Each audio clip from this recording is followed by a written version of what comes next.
السلام علیکم ورحمۃ اللہ وبرکاتہ۔ نحمده ونستعینه ونستغفره ونعوذ باللہ من شرور انفسنا ومن سیئات اعمالنا۔ اعوذ باللہ من الشیطان الرجیم، بسم اللہ الرحمن الرحیم۔ انا اعطیناک الکوثر فصل لربک وانحر ان شانئک هو الابتر۔ صدق اللہ العظیم۔ رب اشرح لی صدری ویسر لی امری واحلل عقدۃ من لسانی یفقہوا قولی، آمین یا رب العالمین۔ ہم قرآن حکیم کا یہ آخری پارہ پڑھ رہے ہیں، اس کی اب یہ آخری صورتیں ہیں۔ آج انشاءاللہ ہم کون سی صورت پڑھ رہے ہیں؟ سورۃ الکوثر۔ اس سے پہلے کون سی صورت تھی؟ سورۃ الماعون۔ یہ آخری 10 صورتیں ہیں جس کا آغاز ہوا ہے سورۃ الفیل سے۔ سورہ فیل، پھر سورۃ قریش، اس کے بعد سورہ ماعون اور اب سورۃ الکوثر۔ یہ جو 10 صورتیں ہیں ترتیب سے، یہ سیرت النبی صلی اللہ علیہ وسلم کے بارے میں بہت کچھ بتا رہی ہے۔ ایک طریقے سے یہ کرونولوجیکل آرڈر بھی ہے، یعنی پہلے کیا ہوا پھر کیا ہوا۔ جیسے آغاز ہوا سورہ فیل سے، اور رسول اللہ صلی اللہ علیہ وسلم کی پیدائش کس سال ہوئی؟ عام الفیل میں۔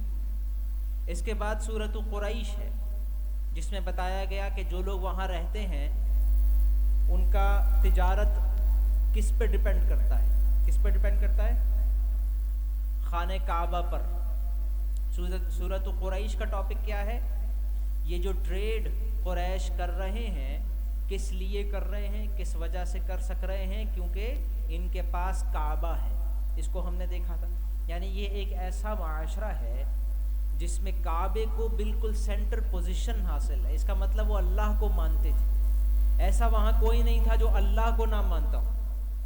مکے میں رہنے والے تمام لوگ اللہ کو ماننے والے تھے، اور اس اللہ کے لیے بہت کچھ کرتے بھی تھے۔ حج کرتے، عمرہ کرتے، طواف کرتے، نماز پڑھتے، حاجیوں کی خدمت کرتے، بلکہ جو قبیلہ جتنی زیادہ خدمت کرتا کعبے کی، اسے اتنا ہی رسپیکٹڈ سمجھا جاتا تھا۔ لہذا اگلی سورت سورہ ماعون میں اللہ تعالیٰ نے فرمایا کہ قریش کا ایک مسئلہ تھا، ان کے عقیدے میں ایک مسئلہ آ گیا تھا جس کی وجہ سے بہت سارے مسائل شروع ہو گئے تھے، اور وہ کیا ہے؟ سورہ ماعون کا ٹاپک کیا ہے؟ سورہ ماعون کا آغاز ہے اَرَأَيْتَ الَّذِي يُكَذِّبُ بِالدِّينِ۔ کیا آپ نے دیکھا اس شخص کو جو جزا اور سزا کو جھٹلاتا ہے؟ تو کیا مسئلہ آ گیا ان کے عقیدے میں؟ آخرت کو بھول جانا، جزا اور سزا کو بھول جانا۔ یعنی ایک ایسا معاشرہ جو اللہ کو مانتا ہے لیکن کس کو نہیں مانتا؟ آخرت کو۔ اس کا مطلب وہ یہ سمجھتے ہیں کہ دنیا بس یہی زندگی ہے، ایک ہی مرتبہ جوانی آتی ہے، ایک ہی مرتبہ انسان کو پیسہ ملتا ہے، موقع ملتا ہے۔ لہٰذا ایسے انسان کی آٹومیٹکلی پرائیورٹی بن جاتی ہے کہ اپنی اس زندگی کو اچھا کرے، چاہے کسی دوسرے کی زندگی کو برا کرنا پڑے، کسی دوسرے کے حق کو چھیننا پڑے، کسی دوسرے پر ظلم کرنا پڑے۔ تو عجیب قسم کا معاشرہ ہے کہ اللہ کو مانتا ہے لیکن کرپٹ ہے، اپنی فکر میں لگے ہیں سب، یہاں تک کہ دین کو بھی استعمال کر رہے ہیں کس کام کے لیے؟ اپنی دنیا بنانے کے لیے۔ جب آخرت کو مانتے ہی نہیں تو دنیا ہی بنائیں گے۔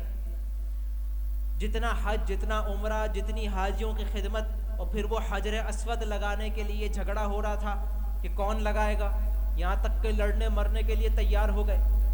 سورہ ماعون میں اللہ نے فرمایا کہ کیا آپ نے دیکھا ان کو جنہوں نے آخرت کو جھٹلایا، یہی تو ہیں جو یتیم کو دھکے دیتے ہیں، یہی تو ہیں جو مسکین کو کھانا نہیں کھلاتے۔ تو تو ہلاکت ہے ایسے نماز پڑھنے والوں پر جو اپنی نمازوں سے غافل ہیں، جو عبادتیں کرتے ہیں دکھاوے کے لیے اور چھوٹی چھوٹی چیزیں بھی کسی کو نہیں دیتے، اتنی کنجوسی۔ اس کے بعد ہے سورۃ الکوثر۔ یہاں اللہ تعالیٰ نے اب تک یہ فرمایا کہ سورہ معون میں کہ مکے والے کیسے لوگ ہیں، اللہ کو تو مانتے ہیں، عبادتیں بھی کرتے ہیں، لیکن کیونکہ آخرت کو نہیں مانتے اس لیے سب کرپٹ ہیں۔ ایسے معاشرے میں رسول اللہ صلی اللہ علیہ وسلم کی ولادت ہوتی ہے، لیکن رسول اللہ صلی اللہ علیہ وسلم ان تمام برائیوں سے پاک ہیں۔ جو برائیاں معاشرے میں پائی جاتی ہیں وہ رسول اللہ صلی اللہ علیہ وسلم میں نہیں ہیں۔ تو سورہ کوثر کا آغاز کیسے ہے؟ اِنَّا أَعْطَيْنَاكَ الْكَوْثَرَ، اے نبی ہم نے آپ کو دیا ہے کیا؟ الکوثر۔ الکوثر سے کیا مراد ہے؟ علماء نے بیان فرمایا کہ ایک وہ نہر ہے جو قیامت کے دن ملے گی۔ قیامت کے دن میدان حشر جب سب لوگ کھڑے ہوں گے اور پیاس لگ رہی ہوگی تو صرف ایک ہوگی پانی پینے کی جگہ، اور وہ کیا ہے؟ حوض کوثر۔ اس کے بعد جب جنتی جنت میں چلے جائیں گے تو وہاں بھی رسول اللہ صلی اللہ علیہ وسلم کی جنت میں ایک نہر ہے جس کا نام ہے کوثر۔ لہذا کوثر ایک دریا کا نام ہے، ایک نہر کا نام ہے جو جنت میں ہے۔ وہاں سے پانی آ رہا ہے میدان حشر میں، یعنی احادیث میں آپ صلی اللہ علیہ وسلم نے فرمایا کہ میدان حشر میں بھی ہوگا کوثر۔ وہ کیا ہے؟ جیسے لیک ہوتا ہے، لیک میں آپ نے دیکھا ہے نا کہ پانی ٹھہرا ہوا ہوتا ہے، پانی کھڑا ہوا ہوتا ہے، یہ ہے میدان حشر میں۔ اور ایک ہے بہتی ہوئی نہر، دریا، یہ بھی کوثر ہے۔ یہ کہاں پر ہے؟ یہ ہے جنت۔ تو رسول اللہ صلی اللہ علیہ وسلم نے فرمایا کہ کوثر کیا ہے؟ جنت کی ایک نہر، اور میدان حشر میں ایک حوض، ایک تالاب، جہاں سے میری امت آ کر وہ پانی پیے گی۔ لیکن علماء نے بیان فرمایا کہ الکوثر سے مراد اور بھی بہت کچھ ہے۔ الکوثر کا تو مطلب ہے کثرت، یہ کثرت سے بنا ہے۔ اس کا روٹ ورڈ کیا ہے؟ کاف سا را، جس سے لفظ بنا ہے کثیر، کثرت، اکثر۔ اردو میں بھی یہ تمام لفظ استعمال ہوتے ہیں۔ تو اس سے مراد ہوتا ہے بہت زیادہ، اور جب یہ کوثر بن جاتا ہے تو اس سے مراد ہوتا ہے مبالغہ، یعنی بہت زیادہ۔ اِنَّا أَعْطَيْنَاكَ الْكَوْثَرَ، اس کا مطلب ہے اے نبی بے شک ہم نے آپ کو دیا بہت کچھ، ہم نے آپ کو بہت کچھ عطا کیا، بڑی کثرت سے عطا کیا۔ اب اس میں یہ دیکھا جائے کہ رسول اللہ صلی اللہ علیہ وسلم کو اللہ نے کیا کچھ عطا کیا کہ آپ ایک ایسے معاشرے میں پیدا ہوئے جو مشرک ہیں، جو آخرت کو نہیں مانتے، جن کے اندر یہ تمام برائیاں ہیں، وہاں شراب بھی ہے، وہاں بے حیائی بھی ہے، لیکن رسول اللہ صلی اللہ علیہ وسلم نے پوری زندگی نہ شرک کیا، نہ کوئی بے حیائی کا کام کیا، نہ کوئی حرام کمائی کی، بلکہ آپ صلی اللہ علیہ وسلم اچھے اخلاق کے مالک ہیں۔ یہ کیا ہے؟ الکوثر۔ اِنَّا أَعْطَيْنَاكَ الْكَوْثَرَ فَصَلِّ لِرَبِّكَ وَانْحَرْ، سورہ کوثر کی دوسری آیت ہے، فَصَلِّ لِرَبِّكَ وَانْحَرْ۔ کیا مطلب؟ آپ لوگوں کو کچھ مطلب سمجھ میں آتا ہے؟ فَصَلِّ لِرَبِّكَ کیا مطلب؟ صلی، نماز پڑھیں، فَصَلِّ لِرَبِّكَ، نماز پڑھیں اپنے رب کے لیے۔ کیا مطلب؟ مطلب شرک نہ کیا جائے۔ پچھلی سورت میں بھی نماز کا ذکر تھا، سورہ معون میں کیا تھا؟ فَوَيْلٌ لِّلْمُصَلِّينَ الَّذِينَ هُمْ عَنْ صَلَاتِهِمْ سَاهُونَ الَّذِينَ هُمْ يُرَاءُونَ، ہلاکت ہے ایسے نماز پڑھنے والوں پر جو اپنی نمازوں سے غافل ہیں اور کیا کرتے ہیں؟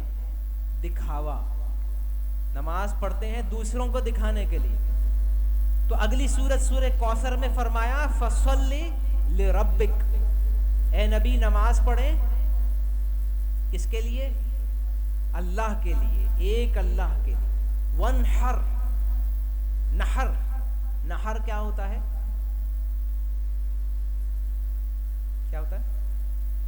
ونحر، یہ کہتے ہیں اونٹ ذبح کرنا، نحر کرنا۔ نحر کرنا کس کو کہتے ہیں؟ اونٹ ذبح کرنے کو۔ یہ لفظ استعمال ہوتا ہے قربانی کے لیے، جیسے ہمارے یہاں عید الاضحیٰ میں قربانی ہوتی ہے نا، جانور کی قربانی، ویسے کسی بھی موقع پر اللہ کے لیے کسی جانور کو قربان کرنا اس کو بھی نحر کہتے ہیں۔ تو فصلی لربک وانحر، اے نبی آپ نماز پڑھیں اپنے رب کے لیے اور قربانی کریں۔ تو علماء نے یہاں بیان فرمایا کہ اس صورت میں قربانی کا ذکر کیوں کیا نماز کے ساتھ؟ اس لیے کیونکہ پچھلی صورت میں ایک ذکر تھا، وہ کیا تھا؟ وَلَا يَحُضُّ عَلَىٰ طَعَامِ الْمِسْكِينِ۔ کیا مطلب؟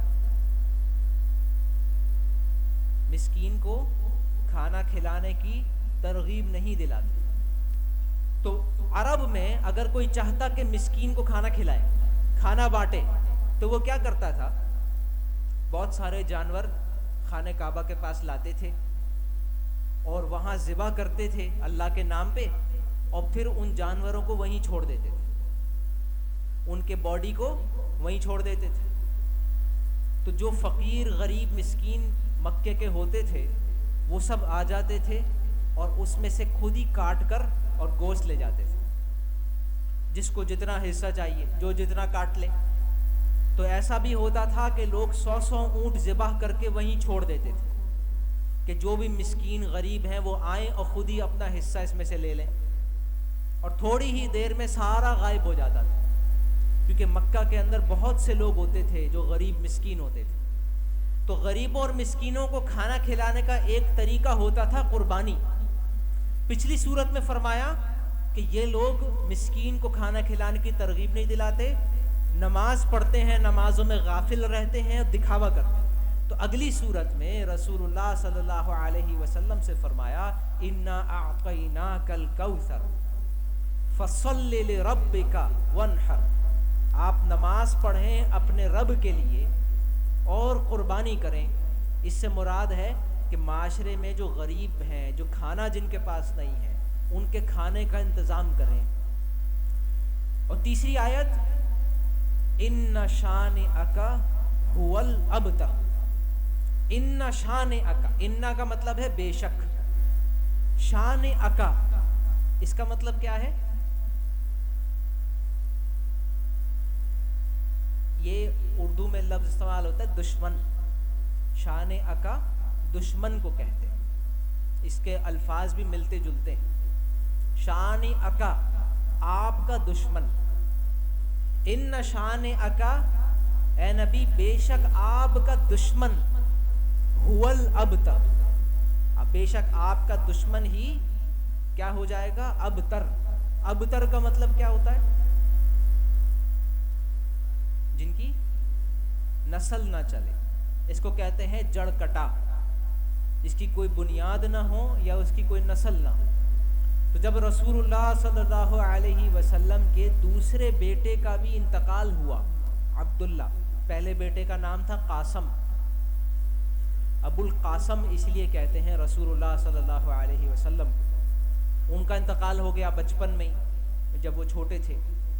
دوسرے بیٹے تھے رسول اللہ صلی اللہ علیہ وسلم کے عبداللہ، ان کا بھی انتقال ہو گیا جب آپ صلی اللہ علیہ وسلم کی عمر 40+ تھی، جب وحی آ چکی تھی، آپ نبی بن چکے تھے، آپ لوگوں کو دعوت دے رہے تھے، لوگ مخالفت کر رہے تھے، تو عبداللہ کی طبیعت خراب ہوئی، وہ بھی چھوٹے بیٹے تھے، عمر چھوٹی تھی، اور پھر ایک رات ان کا انتقال ہو گیا۔ آپ صلی اللہ علیہ وسلم حضرت خدیجہ گھر پر تھے، انتقال کی خبر سب سے پہلے ملی ابو لہب کو، وہ پڑوسی ہے، پڑوسی بھی ہے، چچا بھی ہے اور سمدھی بھی ہے، یعنی آپ صلی اللہ علیہ وسلم کی بیٹیوں کی شادی ہوئی تھی ابو لہب کے بیٹوں سے، لہٰذا خبریں مل جاتی تھیں، پتہ چل جاتا تھا کیا ہو رہا ہے۔ تو سب سے پہلے ابو لہب کو پتہ چلا مردوں میں سے کہ آپ صلی اللہ علیہ وسلم کے گھر میں عبداللہ جس کی طبیعت خراب تھی انتقال ہو گیا، تو وہ گیا قریش کے سرداروں کے پاس اور سب کو خوشخبری سنائی کہ مبارک ہو، محمد کے دوسرے بیٹے کا بھی انتقال ہو گیا ہے، اب یہ شخص ابتر ہو چکا ہے، تو سب لوگوں نے اس پر خوشی منائی۔ رسول اللہ صلی اللہ علیہ وسلم اس وقت کس کیفیت میں ہے؟ ایک شخص جس کا دوسرے بیٹے کا بھی انتقال ہو جائے بچپن میں، تو آپ صلی اللہ علیہ وسلم انتہائی غم کی کیفیت میں ہیں، اور آپ کا سگا چچا اور آپ کا پڑوسی وہ خوشیاں منا رہا ہے کہ مبارک ہو بیٹے کا انتقال ہو گیا۔ اس کے بعد اور لوگ آ کر رسول اللہ صلی اللہ علیہ وسلم کو یہ کہہ رہے ہیں کہ محمد تمہارے تو اب کوئی نام لیوا نہیں ہوگا، تمہارے تو دوسرے بیٹے کا بھی انتقال ہو گیا۔ اس بات پر لوگ کیا کر رہے ہیں؟ تانے دے رہے ہیں رسول اللہ صلی اللہ علیہ وسلم کو۔ یہ ہے وہ کیفیت جس میں یہ سورت نازل ہوئی ہے، سورۃ الکوثر، انتہائی غم کی کیفیت۔ جب سے رسول اللہ صلی اللہ علیہ وسلم نے اسلام کی دعوت کا آغاز کیا تھا، تب سے ہی لوگوں کی مخالفت کا آغاز ہے، اور ایک ایک کر کے لوگوں نے رسول اللہ صلی اللہ علیہ وسلم کو پریشان کیا، گھیرا تنگ کرنا شروع کیا، یہاں تک کہ ابو لہب نے اپنے بیٹوں سے کہا کہ محمد کی بیٹیوں کو طلاق دے دو، اور دونوں بیٹوں نے رسول اللہ صلی اللہ علیہ وسلم کی دونوں بیٹیوں کو طلاق دی۔ یہاں تک کہ جب انسان کے دوسرے بیٹے کا بھی انتقال ہو تو انسان یہ ایکسپیکٹ کرتا ہے کہ آپ کے آس پاس کے لوگ آپ کے غم میں آپ کے شریک ہوں گے، یا کم از کم یہ کہ بدترین دشمن بھی ہو تو اس غم کے موقع پر کم از کم اگر افسوس نہیں کر سکتا تو خاموش رہے۔ لیکن یہاں عجیب معاملہ یہ تھا کہ لوگ خوشی منا رہے تھے، پورے مکہ میں جشن کر رہے تھے کہ محمد کے بیٹے کا انتقال ہو۔ تو انہوں نے ایک لفظ استعمال کیا، ابتر۔ ابتر وہ کہتے ہیں وہ شخص جس کی کوئی جڑ نہ ہو، کوئی جڑ بنیاد نہ ہو۔ ویسے تو وہ یہ لفظ شروع سے کہتے تھے، جب سے رسول اللہ صلی اللہ علیہ وسلم نے دین کی دعوت دینا شروع کی اور شرک کی مخالفت کی، تو وہ کہتے تھے کہ یہ ہمارے آباء و اجداد کے دین کی مخالفت کر رہا ہے، اس کی جڑ کٹ جائے گی، یا یہ وہ ہے جیسے کوئی پتا جو اپنے درخت سے الگ ہو گیا ہو۔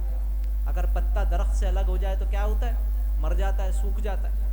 اسی طرح وہ کہتے تھے کہ اگر کوئی شخص اپنے خاندان سے الگ ہو جائے، اپنے آباء و اجداد کے دین سے الگ ہو جائے، وہ معاشرے سے کٹ جاتا ہے، اور پھر بہت جلد وہ سوکھ کے ختم ہو جائے گا، اس کا کوئی نام لینے والا نہیں ہوگا، اور کچھ عرصے میں اس کو کوئی جانتا بھی نہیں ہوگا، کوئی پہچانتا بھی نہیں ہوگا۔ پھر جب بیٹے کا بھی انتقال ہو گیا تو انہوں نے کہا کہ اب تو ان کا کوئی نسل آگے چلے گی نہیں، لہٰذا اب یہ ابتر ہو گئے، اور یہ بات پورے مکہ میں انہوں نے پھیلائی۔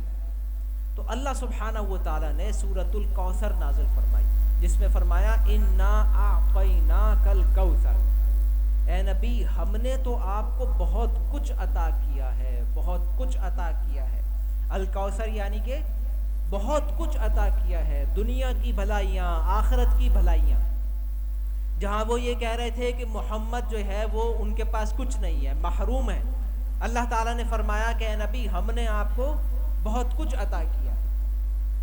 اور آج ہم یہاں بیٹھے ہیں، ہم جو قرآن حکیم پڑھ رہے ہیں، یہ کیا ہے؟ جو رسول اللہ صلی اللہ علیہ وسلم سے ہمیں ملا۔ آج ہم رسول اللہ صلی اللہ علیہ وسلم کی سیرت کو پڑھ رہے ہیں، آپ صلی اللہ علیہ وسلم کا نام آتا ہے تو ہم آپ پر درود بھیجتے ہیں، ہر نماز میں، ہر اذان میں رسول اللہ صلی اللہ علیہ وسلم کا نام لیا جاتا ہے۔ اور اب یہ اسلام پوری دنیا میں پھیلا ہوا ہے، پوری دنیا میں کوئی ایسی جگہ نہیں جہاں رسول اللہ صلی اللہ علیہ وسلم کا نام نہ لیا جا رہا ہو۔ ہر اذان میں، ہر نماز میں لوگوں کو رسول اللہ صلی اللہ علیہ وسلم سے جتنی محبت ہے، اپنے بچوں کے نام کے ساتھ احمد اور محمد لگایا جاتا ہے۔ اس کے برعکس جو رسول اللہ صلی اللہ علیہ وسلم کے دشمن ہیں، ابو جہل، ابو لہب، عتبہ بن ربیعہ، ولید بن مغیرہ، ان کے نام لیوا کوئی نہیں، ان کے اپنے بچے ان کا نام لینا پسند نہیں کرتے۔ ان کے بہت سارے ایسے بیٹے تھے جو اسلام لے آئے تھے، یا ان کے پوتے اسلام لے آئے تھے، تو وہ اپنے باپ کو یا اپنے دادا کو اچھے نام سے یاد نہیں کرتے، بلکہ وہ چاہتے ہی نہیں کہ انہیں منسوب کیا جائے ان کے باپ کے ساتھ۔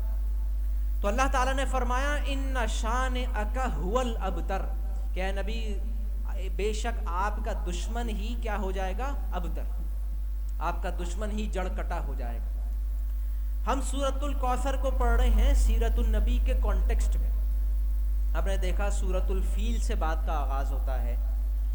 سورۃ الفیل عام الفیل، جس میں آپ صلی اللہ علیہ وسلم کی ولادت ہوئی اور بہت بڑا معجزہ ہوا، یعنی کہ رسول اللہ صلی اللہ علیہ وسلم کیا ہیں؟ اللہ کے رسول ہیں.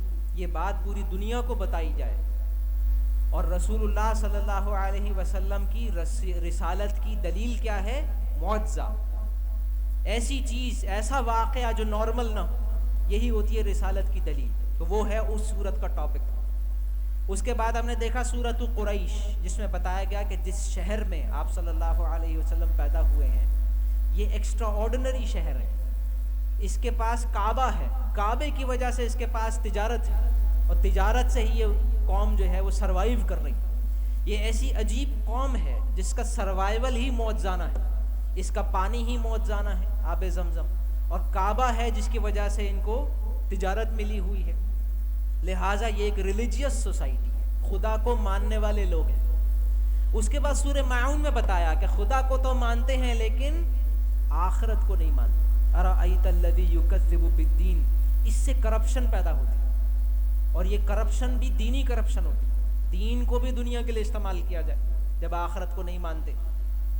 نماز پڑھتے ہیں لیکن دکھاوے کے لیے، یتیم کو دھکا دیتے ہیں، مسکین کو کھانا نہیں کھلاتے. اللہ کو ماننے والی قوم. اسی قوم میں فرمایا کہ رسول اللہ صلی اللہ علیہ وسلم کی ولادت ہوئی ہے لیکن آپ اخلاق کے بلند ترین معیار پر. ایک ایسی قوم جس میں کرپشن ہر جگہ ہے لیکن رسول اللہ صلی اللہ علیہ وسلم کی اخلاق میں کسی قسم کی برائی کا کوئی شائبہ نہیں. آپ شرک سے بھی پاک ہیں، ہر قسم کی اخلاقی برائی سے بھی پاک ہیں. انا اعطیناک الکوثر فصلی لربک وانحر. آپ نماز پڑھیں اپنے رب کے لیے اور قربانی کریں. اس میں توحید کی طرف اشارہ ہے اور عبادت کی طرف اشارہ ہے. یعنی یہ سب لوگ آپ کی مخالفت کر رہے ہیں، آپ کیا کریں؟ فصلی لربک وانحر. آپ صرف اپنے رب کے لیے نماز پڑھیں اور قربانی کریں. یعنی انسان کا فوکس ہو اپنے رب کی طرف. ان شانئک ھو الابتر. بے شک آپ کا دشمن ہی جڑ کٹا ہو جائے گا. یہ جو سورہ کوثر کی آیت نمبر 3 ہے، یہاں سے سیرت النبی کا ایک بہت اہم موضوع ہے جس کا آغاز ہے. اس میں لفظ آیا شان اکا، آپ کا دشمن. اب دشمن ایک اسٹرانگ ورڈ ہے. نارملی ایک عام آدمی کا کوئی دشمن نہیں ہوتا. ایک عام شخص ہے، اپنی زندگی گزار رہا ہے. دشمنی تو بہت بڑی بات ہے. کوئی آپ کو قتل کرنا چاہتا ہے، آپ کے خلاف پروپیگنڈا پھیلا رہا ہے پورے شہر میں، یہ بڑی بات ہے. کچھ ہوا ہے، کچھ کیا ہے. کیوں دشمن ہوئے ہیں لوگ رسول اللہ صلی اللہ علیہ وسلم کے؟ جبکہ ہمیں معلوم ہے کہ 40 سال کی عمر تک رسول اللہ صلی اللہ علیہ وسلم کا کوئی دشمن نہیں تھا، بلکہ سب آپ سے محبت کرتے تھے، صادق اور امین کہتے تھے. اور وہ واقعہ بہت اہم ہے 35 سال کی عمر میں جب حجر اسود لگانے کے لیے جھگڑا ہوا، اور جب لوگوں نے دیکھا کہ پہلا شخص جو داخل ہوا وہ محمد ہیں صلی اللہ علیہ وسلم، تو لوگ اس پر خوش ہوئے کہ محمد آ گئے ہیں، ہم ان سے فیصلہ کروائیں گے اور یہ بہت اچھا فیصلہ کریں گے.